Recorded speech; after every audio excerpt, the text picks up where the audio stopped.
I have the honor of moderating our next panel, which will be taking a broad look at the research environment around antitrust, what we know, what we need to know, and what policymakers can learn from the available research. So allow me to introduce my panelists, and then we'll get started. Jonathan Baker is a professor of law at American University College of Law, where he teaches courses primarily in the areas of antitrust and economic regulation. He served as the chief economist of the Federal Communications Commission from 2009 to 2011, and is the director of the Bureau of Economics at the Federal Trade Commission from 1995 to 1998. He also served as a senior economist at the President's Council of Economic Advisors, special assistant to the Deputy Assistant Attorney General for Economics in the Antitrust Division of the Department of Justice, say that title 10 times fast, and assistant professor at Dartmouth and attorney advisor to the acting chairman of the Federal Trade Commission and an antitrust lawyer. So welcome, John. Next, we have Marty Gaynor, who is the E.J. Barone Professor of Economics and Health Policy at Carnegie Mellon. Professor Gaynor's research focuses on competition in healthcare markets and on the role of incentive structures within healthcare, so moving on to a slightly different industry on this panel. He's a research associate at the National Bureau of Economic Research and the Center for Market and Public Organization at the University of Bristol in the UK. And he served as a consultant to the Federal Trade Commission, the U.S. Department of Justice, and the California Department of Corporations on antitrust issues. In 1995, he received the Kenneth Arrow Award for Best Paper in Health Economics worldwide. Quite a distinguished accomplishment.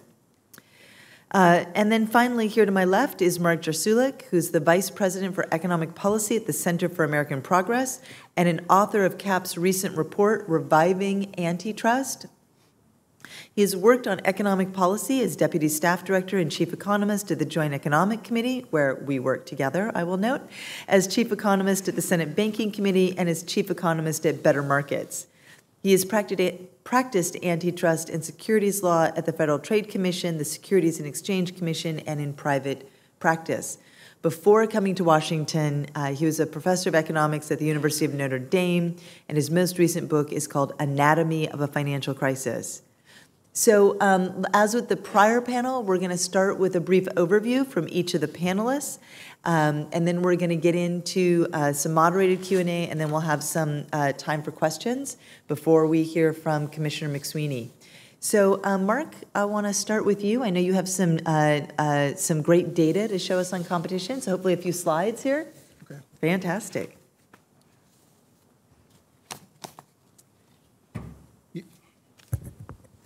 Is this one? Good, excellent. What I'd like to do is just briefly walk through a few markers of economic markers that point in the direction of a decline in competition and an increase in market power in the United States, and talk a little bit about the connection between these kinds of economic markers and the issue that we're concerned about here, which is inequality. So I'm going to look at four things: concentration across industries, the returns that we see, the returns to capital in various industries, the behavior of profits and investment in the aggregate, and the changing nature of entry and exit in American industry generally. So first, let me turn to concentration data. This graphic is borrowed from The Economist, and what it shows in general is that over the period 97 to 2012, there's been an increase in concentration across many industries in the United States. The average increase over this period is about 5% when we're looking at the share of revenues of the top four firms. In some industries, the increase is more significant. In the set of industries to the left, the concentration ratios are above 40%. So just at this very general gross level, it looks like concentration is becoming more pervasive across lots of industries in the United States. And the reason that that's important is that as actors get bigger, as their share of revenue, the share of business they do in a particular market gets bigger, their behavior can easily start to change from the ideal of a competitive market in which people look at prices and react to them. That is, they can instead begin to look at other actors and adjust their behavior and play a kind of game. The consequence of that can be outcomes that are far from the competitive norm. These are very aggregate gross data. If you look at the report we read, we go through some other data that shows that concentration in particular industries is actually more marked than you can see from these data. The second kind of marker I would like to point you toward is rates of return on invested capital across various industries. These data are taken from a recent McKinsey study, and what the McKinsey people did is look at median rates of return over essentially 30-year periods for two periods, 1965 to 95, 95 to 2013. And what's remarkable about these data are two things. One, if you think of an economy operating in a really competitive fashion, you'd expect profit rates to equalize across firms and industries. And if you look at the 65 to 95 data, you can see that line has a slant, right? So at the top, median rates of return are higher. And the really high rates of return are in industries that you might expect, where there's software, pharmaceuticals, IT services, where there's an interaction of network externalities, intellectual property protection, and so on. But what's really remarkable is that deviation from the vertical becomes more pronounced in the second 30 years. So it looks like there's a movement, even though I wouldn't say that intellectual property protection has become stronger, over time for some industries to begin to pull away from others. So just at an intuitive level, it looks like something is going on, and it may in fact be related to a decline in competition, especially in those industries. And one of the things that happens when you get these higher rates of profits, that is, firms are getting some sort of rent, something above the normal competitive return. As was mentioned before, that return goes to someone. In many industries, it's going to go to the shareholders in terms of profit. In other industries, it doesn't. One of the industries where rents are measurable, very large, and a lot of it accrues to the people who are working in those industries, is finance. So there's a very nice series of papers by two economists, Thomas Philippon and Ariel Reshef. And what they do is look at the returns to workers in finance over a fairly long period of time, and they conclude that there are very high wage premia that are paid to people who work in this industry, right? Indicating that that industry, in fact, generates a great deal of rent. And when they look at the effect of this single industry, which has grown from about 4% to about 8% of US output, they're able to show that there's a measurable effect on income distribution in the United States from the fact that the people who are working in this industry are able to extract a lot of rent. For example, they look at the 97-10 household income ratio, that is looking at the people at the 97th percentile relative to the 10th. For the US as a whole, that jumps from 5 to 9 from 1970 to 2005. And on their analysis, finance contributed about 15%. This one industry contributed about 15% to the jump of that ratio.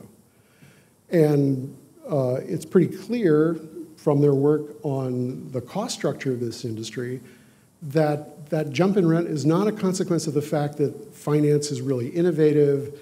They've created products which no one else can offer, and as a consequence are able to extract that rent, because over the same period, the cost structure in finance essentially remains flat.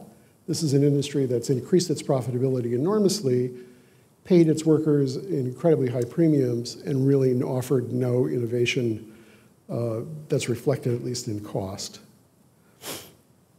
The next marker I'd like to point you toward is the relationship of corporate profits and corporate investment. These data are relative to GDP.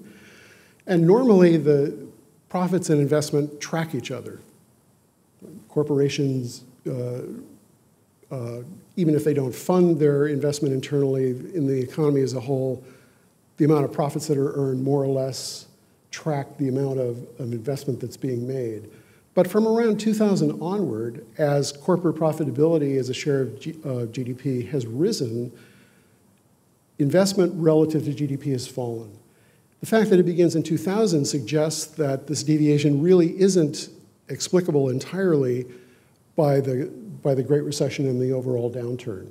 That is, it looks like something's going on where corporations are earning lots of profits, they're not investing internally in their own industry, and even though profits are high, other firms are not entering to compete away those profits. So another marker that kind of points in the direction of a decline in overall competition. And finally, data on the rate of entry and exit for firms, right? So these are percentages of firms who enter and firms who exit relative to the economy as a whole. And you can see from these data from 77 to 20,000 or 2012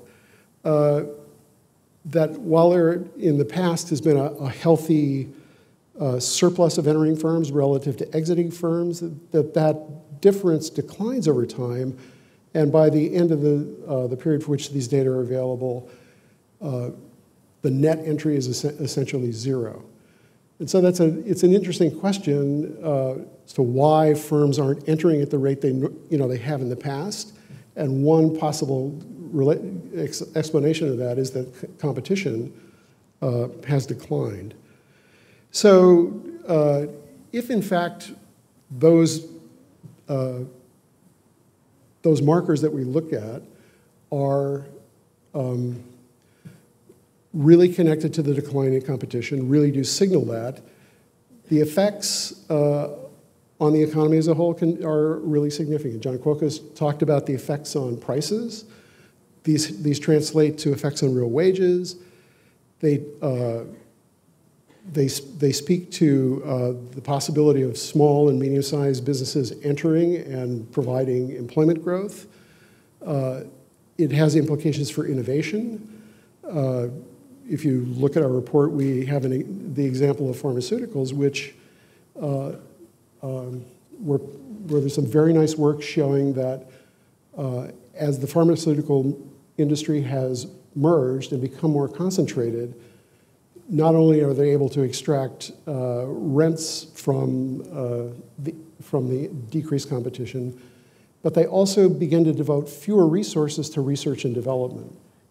So in a fundamental way, they change their behavior because competition isn't forcing them to do the thing that they're set up to do, which is to do research and development.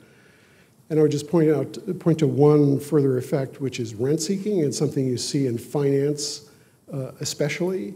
When you have an industry that's doing extraordinarily well and managing to extract a lot of rent from the economy, one of the strong incentives is to prevent people from taking action against that. And in the finance industry, I think in 2012, the contributions, the campaign contributions to the industry were about $700 billion. And in that same year, they employed 2,400 lobbyists to make their views known here on Capitol Hill, which is about 4 lobbyists for every member of Congress. The distortions you can expect from that can be really significant. Thanks. That's quite a note to end on for a lobbyist relative to every member. So John, you want to take it from here? Any lobbyists in the audience? More of you than of us, I suppose? Thank you, Heather. I'm delighted to be here to talk about the economics of antitrust, and I want to make 4 points. First, market power is a problem in the U.S. economy. its exercise is not fully deterred by antitrust enforcement. The Justice Department files something like 60 criminal cartel cases every year and collects perhaps $1 billion in fines. And that's probably the tip of a market power iceberg, because it's likely easier to deter express price fixing, which is what's involved in these criminal cases, than to deter tacit coordination that leads to higher prices. And also, as John Cuoco discussed in the first panel, studies find that in general, mergers that were close calls at the antitrust enforcement agencies actually harmed competition. So we probably under-deter anti-competitive mergers too. And in addition, the cartel experience shows that market power is durable as well as common.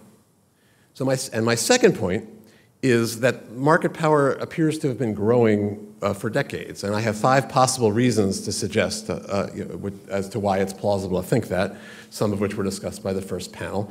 One reason is that the Supreme Court relaxed antitrust rules during the 1980s.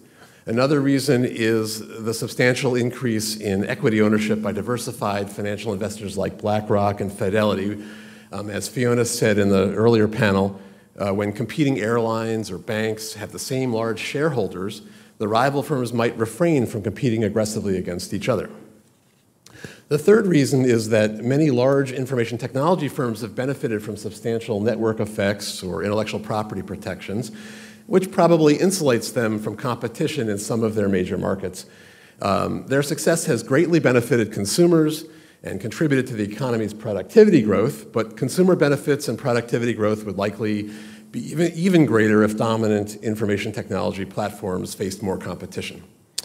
The fourth reason market power may be growing is increased market concentration. We don't actually know whether concentration is growing in the economy overall, but a number of major industries like airlines, which we heard on the first panel, or brewing, or hospitals, have become substantially more concentrated over time.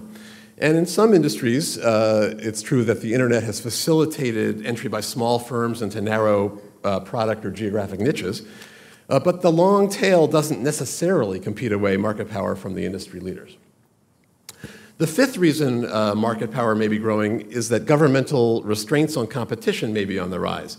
And I have in mind here what appears to be an increase in occupational licensing by states, greater scope of intellectual property, and what appears to be an increase in lobbying and other political rent-seeking activity. So, for example, Mellon's lobbying of the FDA could have helped create a regulatory environment that limited competition for the EpiPen and contributed to the substantial increase in EpiPen prices that's recently been in the news. All right, so far I've argued that market power is likely substantial and increasing. And my third point is that growing market power means productivity is growing less rapidly than it could be. The economic and business literatures consistently find that enhanced competition in an industry leads to greater productivity. And competition enhances productivity through both incentives and selection. So it gives firms incentives to cut costs and improve products and production processes and business models. And competition also selects for the most productive firms. The firms that can't keep up will exit.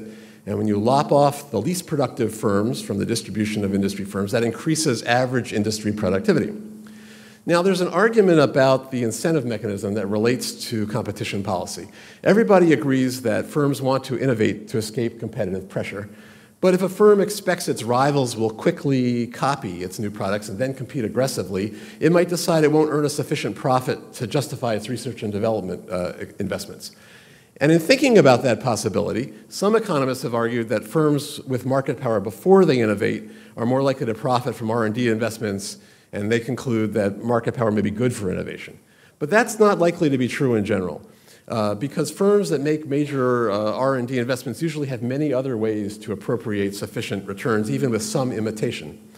And that's probably why the modern empirical economics literature suggests that greater competition, not greater market power, enhances the prospects for innovation. My fourth and final point is that growing market power, and particularly increased anti-competitive exclusion, could help explain why productivity has been slowing since the 1970s, except for a surge during the late 1990s, why the economy has been becoming less dynamic, and why inequality is on the rise. The likely timing of the productivity slowdown and the growth of market power aren't perfectly consistent, but we don't measure either one of them very well, so the timing is not decisive here. Growing anti-competitive exclusion could help explain the decline in dynamism that Marc just talked about, and in particular why the most productive firms are expanding less than before, the least productive firms are not exiting as quickly as before, and the rate of startups has been declining since 1980. When antitrust cases address the suppression of new technologies, products, or business models, the cases almost always involve exclusionary conduct. The exclusion case everyone knows is the Microsoft case, which Microsoft protected its market power by impeding Netscape's browser. But there are many other examples. Anti-competitive exclusion is likely on the rise because the courts relax the rules governing exclusionary conduct the most. When dominant firms adopt exclusionary practices, new firms are less likely to expand or to, rapidly or to enter in the first place.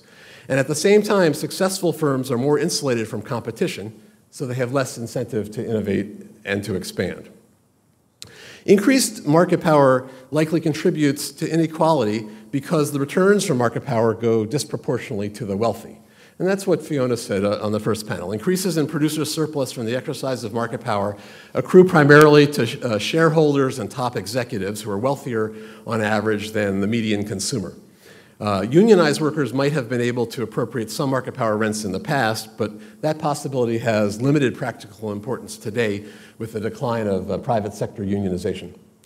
So my 4 points explain why it's plausible that growing market power has contributed to slowed productivity growth and increased inequality, but there are also other plausible causes for both of these outcomes, and we need more research to quantify the relative contribution of each. But even so, and given what we know today, it's reasonable to conclude that enhancing competition by giving more resources to the antitrust agencies, filling gaps in antitrust enforcement, and removing governmental restraints on competition would help address both the productivity slowdown and growing inequality. Thank you. Thank you. Thank you. Marty? We've just witnessed an example of tacit collusion. Since my two co-panelists decided to stand at the podium, I felt compelled to do that as well. Just one biographical note to add, and I'm not trying to be self-aggrandizing here. I was director of the Bureau of Economics at the Federal Trade Commission in 2013 and 2014. The only reason I mention that is just so you know that I direct hands-on experience inside the enforcement world as well as academic experience. I have 6 points to make. I should have stuck with 5. 5's a prime number, but so be it. Point 1, I am concerned about increasing concentration and the possibility of increasing market power. I say increasing market power in the economy. And there are a few reasons for this, and this is separate, say, from the kinds of things that Marc showed you. I think we know that nobody likes competition, right? Who among us has not kicked over the lemonade stand of the kids down the street? Firms say they like competition, but they don't, because competition is hard. Now that's very important because even if, say, a particular merger may not harm competition in and of itself, once a firm obtains a dominant position in a market, it tends to do what it takes to keep it. And this behavior can be very harmful to competition, not only keeping prices high, but reducing quality, and particularly suppressing the entry that makes a market dynamic and innovative and benefits the citizens of the United States. So one implication here that we can discuss further is that while horizontal merger enforcement is very important, I think it is, I think a lot of attention has to be paid to other areas as well, anti-competitive practices and vertical restraints, which don't always receive the same amount of enforcement attention as do horizontal mergers. Point 2, I'm very concerned about inequality. Inequality has been increasing sharply, particularly over the past 30 years or so. That's harmful to the economy, and that's harmful to our society. Point 3, I am dubious that the two, market power and inequality, are strongly linked. I think market power probably contributes a little to growing inequality. I think this is logical, and Fiona and John pointed out a clear logical way where that will happen, but I don't think it's the primary driver. There has been a lot of research on the growing inequality in the U.S., a lot of research, and the consensus among economists that study this is that it's technological change, skill-biased technological change, that has been the primary driver of growing inequality in the United States. Now, we need to know more, and I don't think we should rule out a priori that market power has something to do with it. There are important points that are being raised, and I think it underscores our need to understand this better. But at this point in time, given the body of scientific evidence we have, I don't think that it points in this direction. Now, point 4, I think we do need vigorous antitrust enforcement, and we need some adaptation of antitrust practice. As I said, I think this may have some small effect on inequality, which would be salubrious.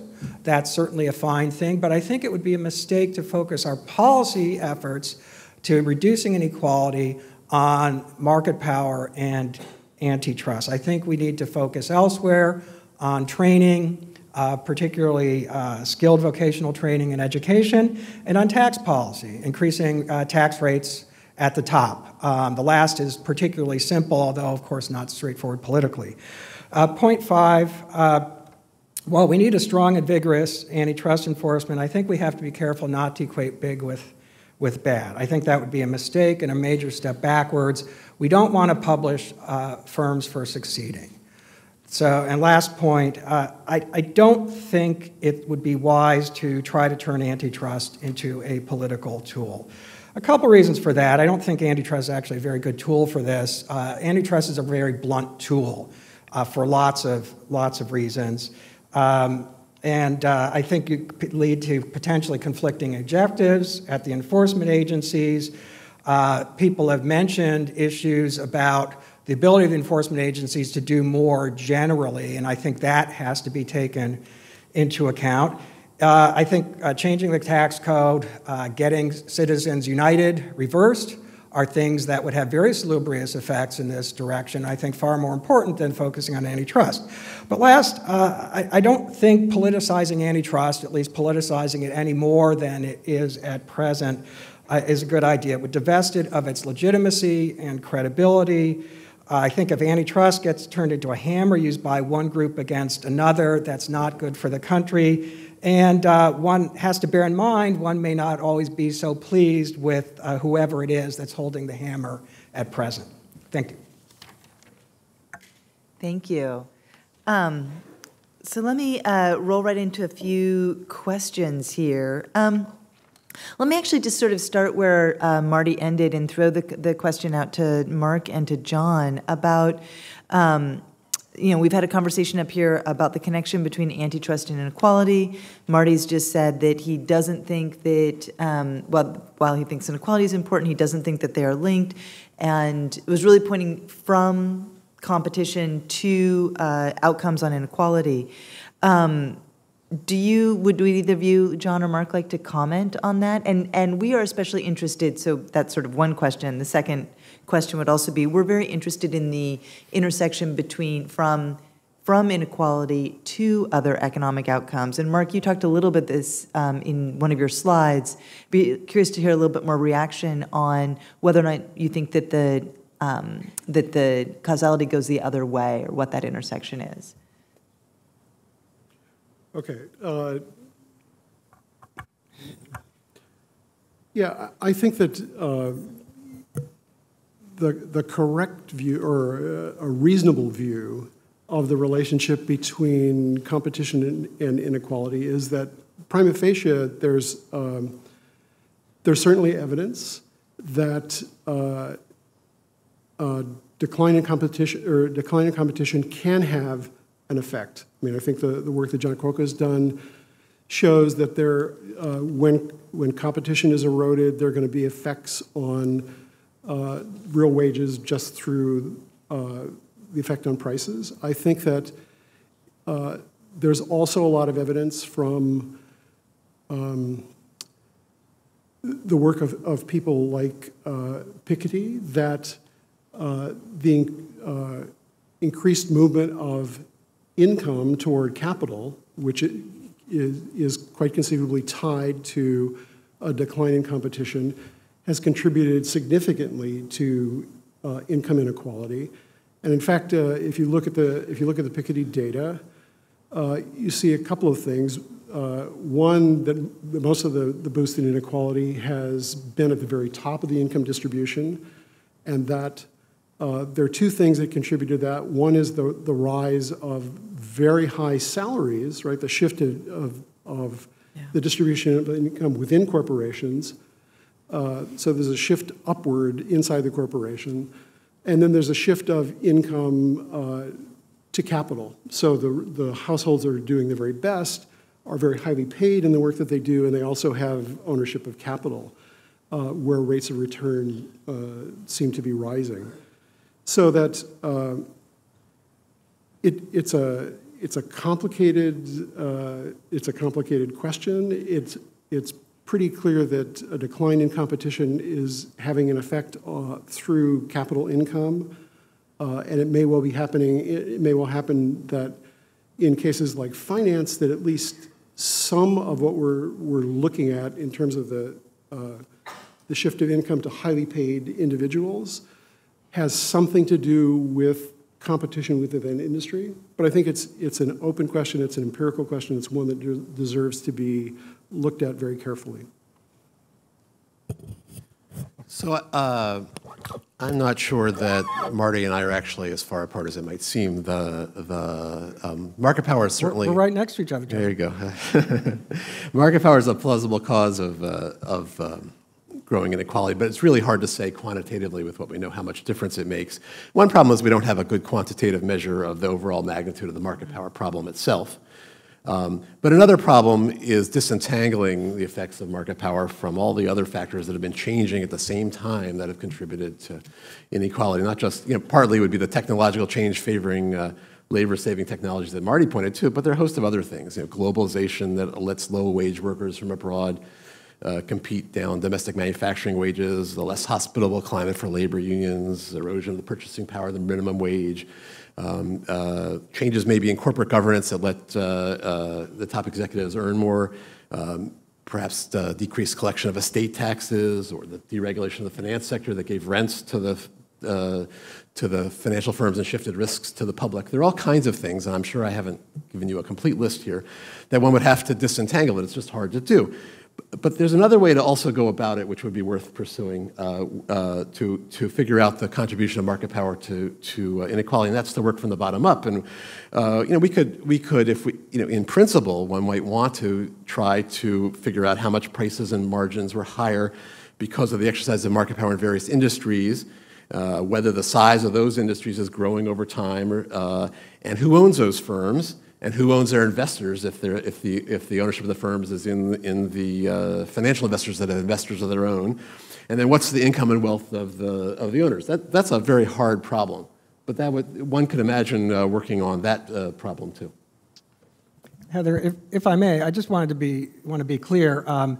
My opinion perhaps threads a needle a bit. I think that we need vigorous antitrust enforcement. If it has any effect on inequality, if it has an effect, I think it'll have some, then that will only be beneficial. But I don't think we should pin our hopes or our policies on antitrust as the primary driver or the primary policy approach to reducing inequality. Well, so tell me more about that, because I think that's a really interesting question. We've had a wide-ranging conversation here about what's happening in the competition space, and some conversation about what tools policymakers actually have at their disposal. I'd like to hear from all three of you on this, but we can start with you, Marty, because you started this off. To what extent do you think that there is the right match or a mismatch between what we know from the evidence in terms of what the research tells us we need to be doing and what the tools that policymakers currently have? Okay, well, I think those are related but somewhat separate questions.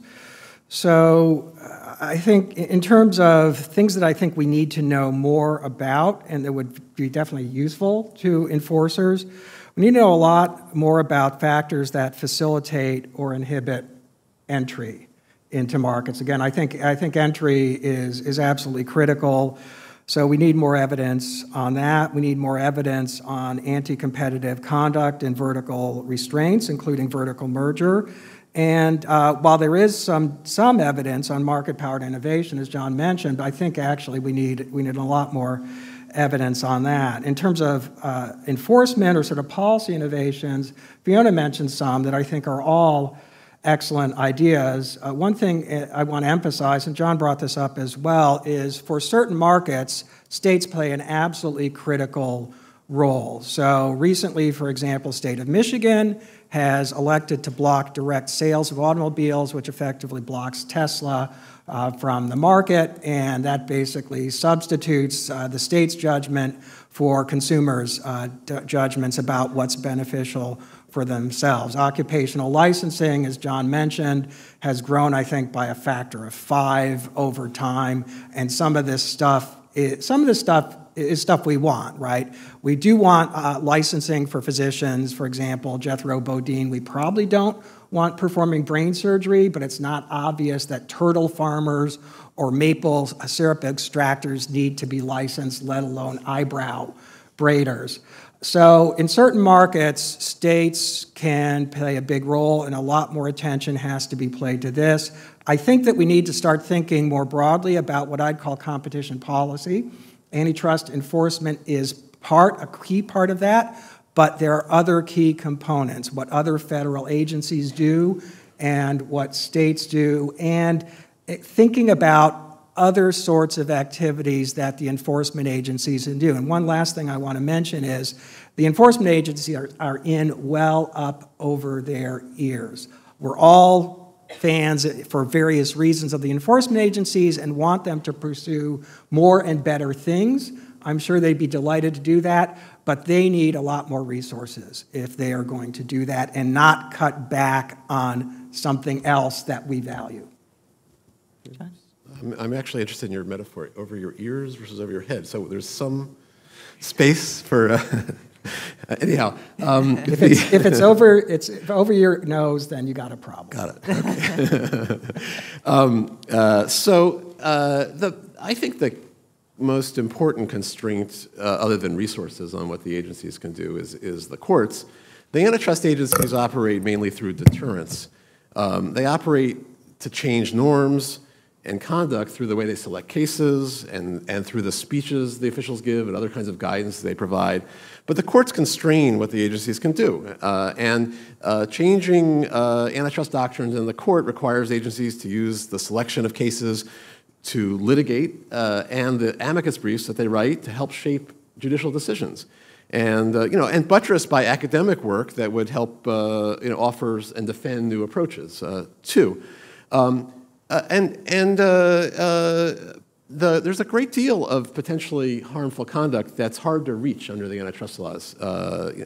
Oligopolistic price elevation, the overlapping financial ownership that Fiona and I mentioned, exclusionary conduct generally, by which is the term I'm using, and Marty talks about vertical mergers and vertical conduct, and he means the same thing mostly, because the norms are particularly contested in the exclusionary conduct area.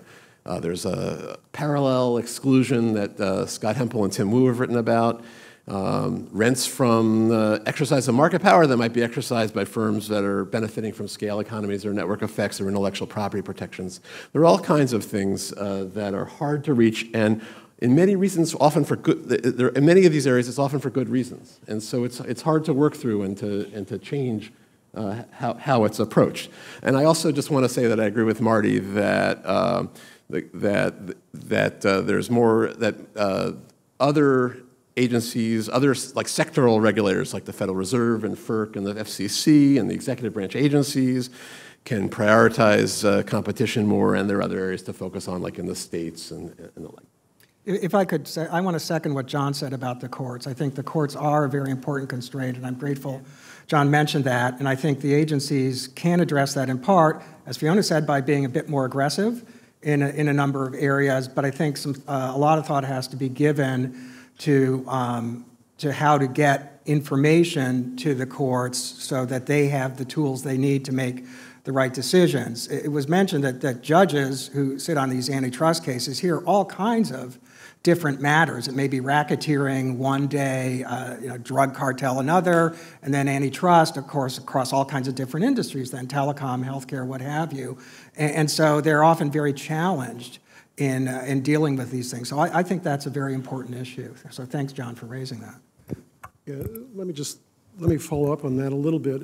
I think that one of the ways that information can be communicated to the courts as well as to businesses is to be a lot firmer in the kind of presumptions that are embedded in the merger guidelines.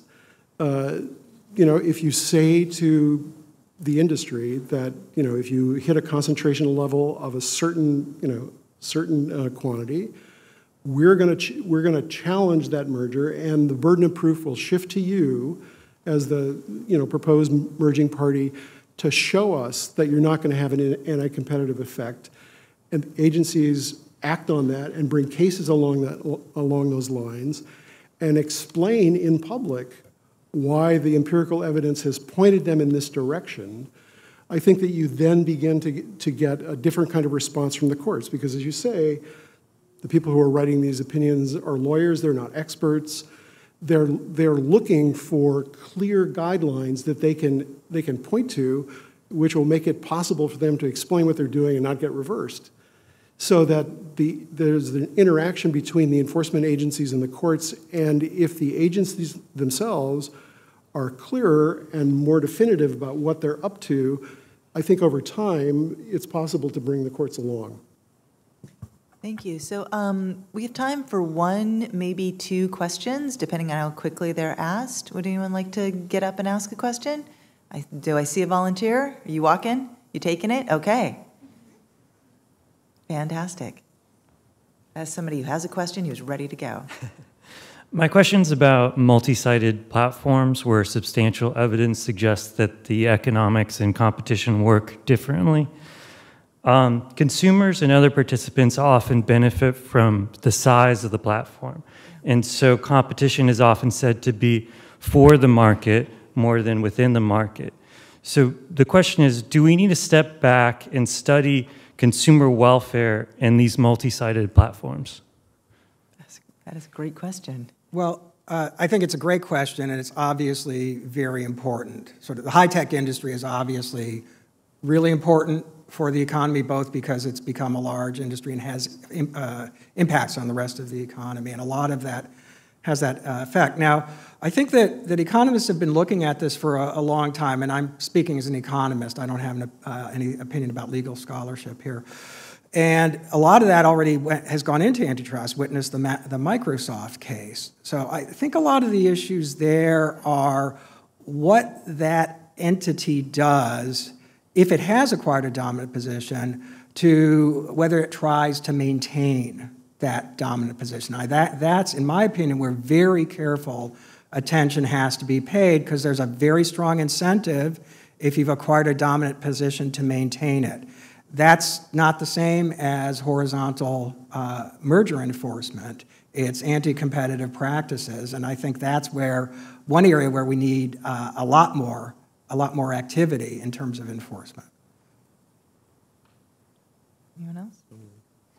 I'll just add that it's a good thing to have competition among platforms, and a lot of the innovation we see in platforms is spurred when there's more than one with a different technological approach, perhaps competing for the business of both sides of the platform. So let me ask the last question in this panel, and then we'll move on. But so, could each of you just speak briefly to? Let me restart that. One of the things I find very interesting about this issue area is it's a lot about what not to do. So government is out there enforcing things that they don't want companies to do around competition.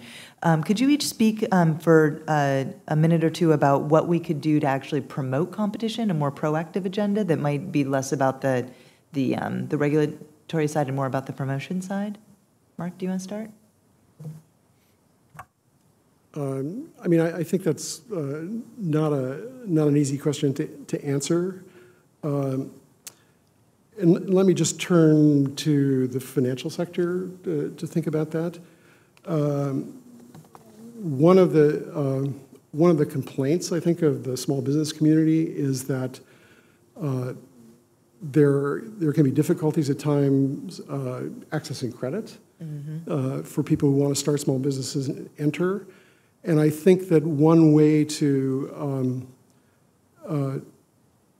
approach this is to encourage the regulators who are in fact looking at the banks, especially the smaller banks, are usually the sources of that credit, to think about the way they regulate that industry and do things that are designed not just, taking into account safety and soundness and stability, to make it possible for those kinds of credit constraints to be alleviated. That would be one possibility. Yeah. So I take it you're asking what government can do outside of antitrust enforcement to promote competition. Yeah. And I think I'll just say briefly something I just mentioned before, that there are sector regulators and executive branch agencies that can look to do more to foster competition, which has come up on the previous panel in the context of the president's executive order. There are issues around the scope of patent protection that might be excessive, or excessive rent seeking in that sector, that are worth thinking through. There are concerns about licensing that restricts entry, which is not just occupational licensing, but also state regulatory boards, and the Federal Trade Commission has been very active in trying to address that. So those are some examples. Great. Thanks, Heather. I think that's an excellent question and a really good way to end this panel. And I would call this, again, what I said a moment ago, competition policy writ large.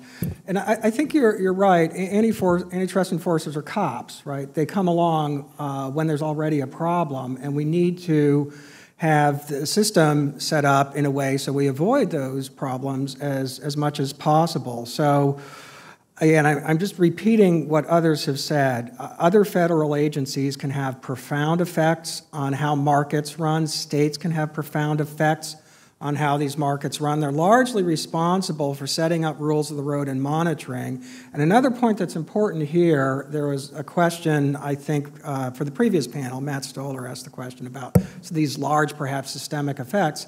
Antitrust enforcement agencies may not necessarily be the best places for considering these things, but if we think of the agencies that are responsible for looking at transportation or patents or healthcare, et cetera, they are in an excellent position to look at these effects, and I should stress, in concert with the enforcement agencies, which have the expertise and the knowledge in competition. And again, the last thing to say, I'll sound like a broken record, we're asking everybody to do more, which is great, and I think that's important. I think these are important social goals, but if we're asking more, then we have to be willing to fund it. Well, and that actually tees back to a comment that Fiona made on the previous panel about the Obama administration's executive order to encourage all of the agencies to think about competition, but needing the funding, the resources, and the incentives to really do that. So that's great. I'm going to let this panel take their seats, and let me introduce the commissioner.